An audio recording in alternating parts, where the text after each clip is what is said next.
All right, so today we are diving deep into one of the most clever and, yeah, potentially risky innovations in all of decentralized finance. Liquid staking. It's designed to solve a huge problem for crypto investors, but as we're about to see, that solution, well, it comes with its own set of pretty complex trade-offs. Let's get right into it. So let's start with the central dilemma, right? You've got your crypto, and you obviously want it to be working for you, earning some kind of yield. But you also want the freedom to actually use it. So are your assets actively earning for you, or are they kind of just trapped? This exact question is what led to the birth of liquid staking.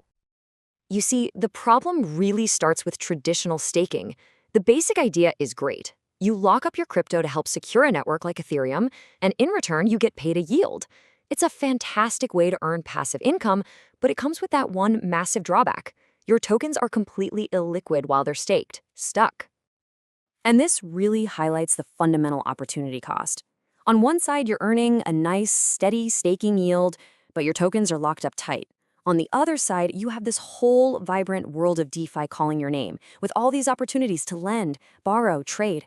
But all of that requires liquid tokens. You can't be in both places at once. Or can you? And this is where the breakthrough happens. Liquid staking protocols came onto the scene to tackle this exact problem, offering what seems like a way to have the best of both worlds. And honestly, it's hard to overstate just how clever this concept really is. Some people have called it pure financial engineering genius. And you know what? They're not wrong. It fundamentally changes what you can do with your staked assets by unlocking capital that was previously just sitting on the sidelines. So how does all this magic actually work? Well, it all comes down to a really simple but powerful idea, a kind of digital receipt that becomes your new key to liquidity. The process is actually surprisingly straightforward. First, you take your crypto, let's just say it's Ether, and you deposit it into a liquid staking protocol. The protocol then goes and stakes it for you. But here is the absolute game-changing part. You instantly get back a brand new token, something like stETH, which acts as a claim on your staked deposit. Now, this digital receipt has a more formal name, a liquid staking derivative, or LSD. And to be super clear, this isn't just some IOU. It is a fully functional token that represents your original staked crypto plus all the rewards it's earning over time. And because it's a token, you can use it anywhere. This is exactly what people mean when they say it's like having your cake and eating it too. Think about it. You're earning your base staking rewards on your original ETH, and you can take your new LSD token and go lend it out, provide liquidity, or use it as collateral to earn a second or maybe even a third layer of yield. Which, in the world of finance, that should always make a little alarm bell go off in your head. It should make you ask this exact question. Because where there's that much potential reward, there is always a catch. There's always risk hiding just beneath the surface. All right, so let's flip that coin over and look at the other side.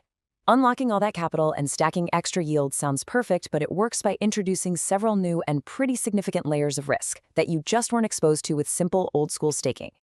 These dangers really break down into three main categories that you absolutely need to be aware of. First, and you could argue it's the most significant, is Depeg risk. Then there's the code itself, that's smart contract risk. And finally, you have to think about validator risk. So let's dig into each one of these.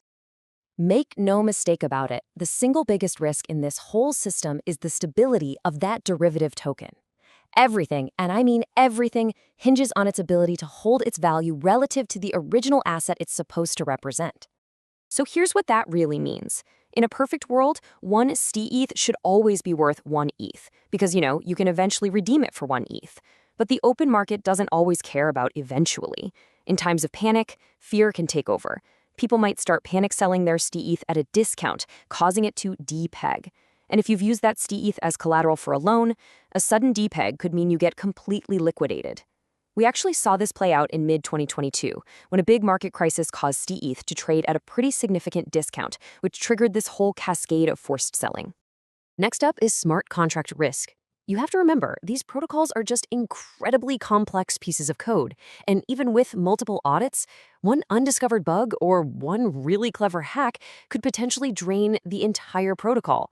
We're talking every single user's funds could be at risk of just disappearing forever. you're putting a ton of trust in that code. And finally, you're not just trusting code, you're also trusting people, or at least the companies they run. The protocol takes your crypto and hands it over to third-party validators to do the actual staking work. If those validators mess up, go offline, or worse, try to cheat the system, the network can penalize them by slashing. And that means a portion of your original capital is just destroyed, gone. So this all brings us to the final trade-off, doesn't it? Liquid staking is, without a doubt, a powerful and incredibly capital-efficient tool, but it is not a free lunch. It's a complex financial instrument that really demands some careful consideration. So before you even think about jumping in, here's what you absolutely have to remember.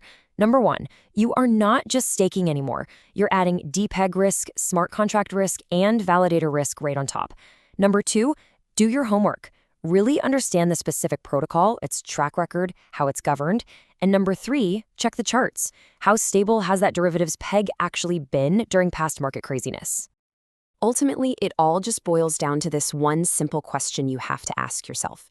That extra yield is, well, it's really tempting, for sure. But knowing everything we've just covered, are you truly prepared to take on all that extra risk? That, right there, is the fundamental trade-off of liquid staking.